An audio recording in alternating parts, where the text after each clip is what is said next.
The same problems that I noticed about Mitch Marner in the regular season is coming true again with him in the postseason against the Montreal Canadiens.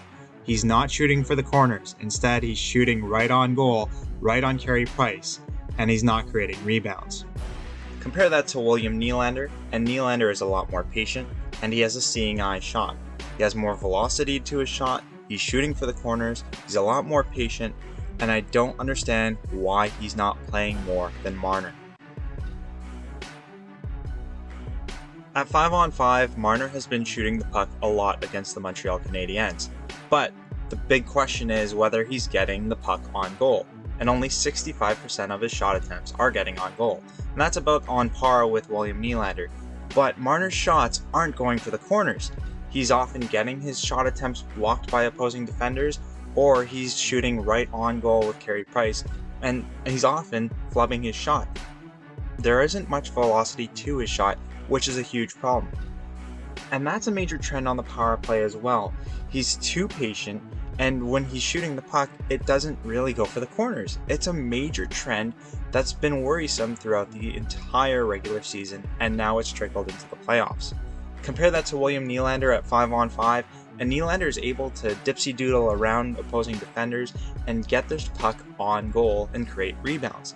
Even on the power play, Nylander is so good at creating space for himself before firing the puck on goal.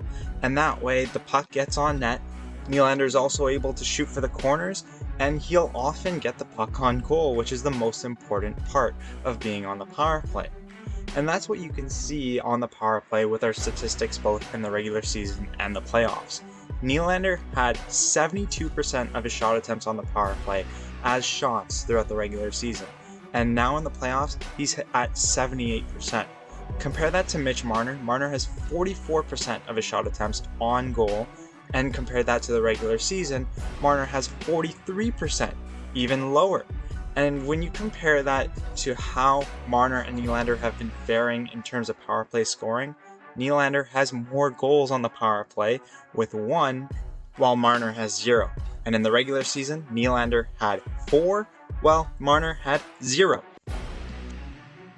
The biggest problem is that Marner shoots the puck from the left side. He clearly shouldn't be shooting the puck because he gets his shots always blocked, or he's not shooting for the corners again. It's very repetitive that Marner can't shoot the puck on goal with velocity. But when you compare it to William Nylander, whether it's at 5-on-5 or on the power play, Nylander is able to use his edges so well before creating space, then shooting the puck on goal for either rebounds or past Carey Price. And you see that when there are rebounds too, when they get to William Nylander, he's able to shoot the puck towards the goal and for the corners.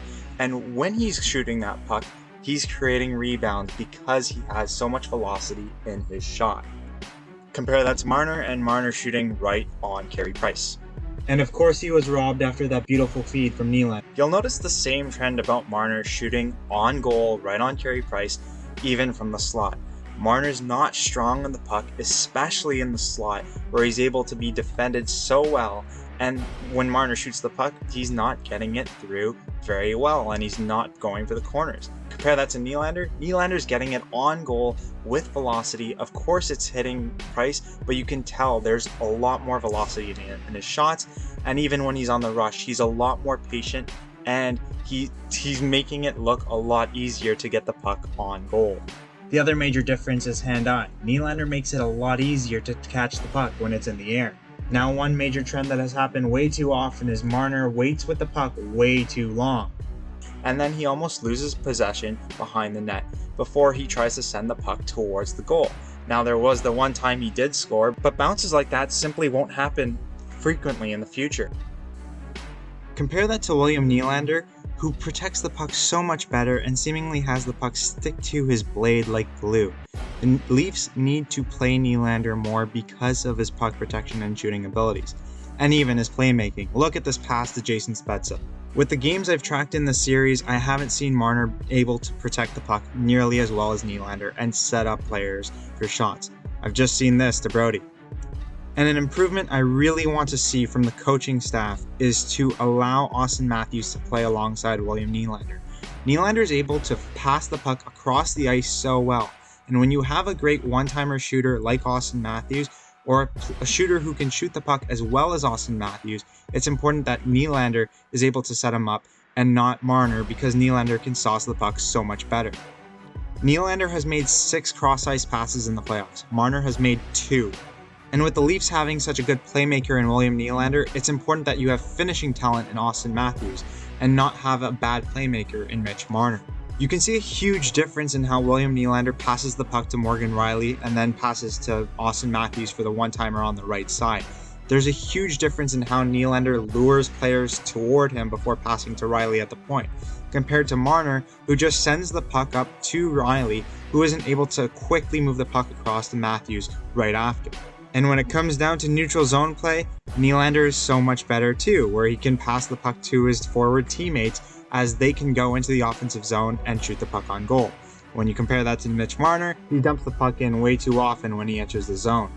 As I've noted earlier, Marner's rushing the puck to the point for shots on goal, and those shots aren't very good from the point, to be honest. In contrast, Nylander is able to patiently wait out defenders before passing to the point, and from then, defenders can shoot the puck from the point. Obviously, I don't think point shots are the best option, but when you're able to cycle the puck towards the point and move the puck throughout the offensive zone before creating high danger chances, I think that's a lot better in terms of potentially creating goals for. Just look at how much space Nylander creates when the Leafs are on the power play, as he lures defenders towards him, then passes the puck to the point. I don't understand why Nylander isn't seen as that great threat and for passing the offensive zone on the power play, but he needs to be playing a lot more. Compare that to Marner. Marner is able to patiently wait and pass the puck to the point for one-timers, which has been good on the power play.